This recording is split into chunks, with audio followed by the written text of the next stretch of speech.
Ես շատ բան չունեմ ավելացնելու։ Իմ կրտեր ընկերոջից ամեն ինչում համաձայն եմ։ Համենայնդեպս այն որ այդ մարդը եկել է իշխանության, որպեսզի Հայաստանը կործանի, դա փաստ է։ Դրա համար աքսիոմա է գոչվում սա։ Ես եկեղեցին եմ ուզում նորոգել եւ ընդհանրապես խաղաղություն եմ բերել օգոստոսի 8-ից հետո 2025 թվականի Հայաստանում այլևս խաղաղություն է։ Ուրեմն յուրաքանչյուր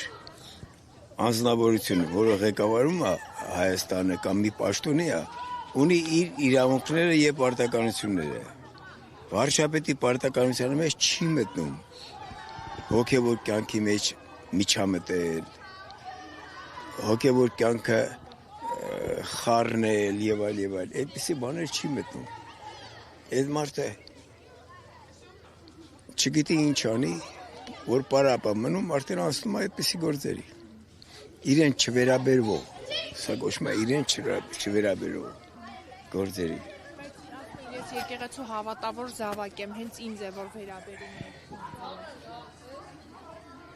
Դե մի անեկդոտ կա, ասում է, որ բանա այդպես ասում է դու էլ ասա, էլի։ Հենց ստեղ գալիս է այդ բանն, էլի։ Գործը, մենք պիտի գործը, Թումայանը բան չէ, որ ասում էր, չէ, գործն է անմա, լավ իմացեք, որ իշում է դարեդար, ենեք նրան, որ իր գործով, կապրի անվեր, չանդատար։ Այդ գործը ինչպես եք տեսնում, ինչ պետք է Այդ 7 տարի ինչ է արել, բացի քանդելուց, բացի այդքան մարդկանց գլուխը, հենց են, որ առաջինը, որ COVID-ը եղավ, ինչ էր ասում, COVID-ը ումշուննա, պինցետով, արաղով կանեք, այդպես էլ երկիր է կառավարում, ես կրկնում եմ հայազգին, ինքը ինչպես խոսացել, այդպես էլ երկիր է կառավարում, պինցետով ուզում այդ ամեն ինչը վերացնի, բայց այդպես չի չէ, պատմություն կա, հազարավոր դարեր առաջ, ներողություն, հազարավոր տարիներ առաջ, պատմությունը մնում է, չէ պատմություն, իզուր չի եղած։ Նիկոլ Փաշինյանը պատմության մեջ որպես ով է մնալու։ Ինքը արդեն իր բանը տվել է, գնահատականը տվել է։ Նա ասաց ինձ դավաճան մեկ անվանի, որտեղ ես արդեն ադապտացվել եմ դրան։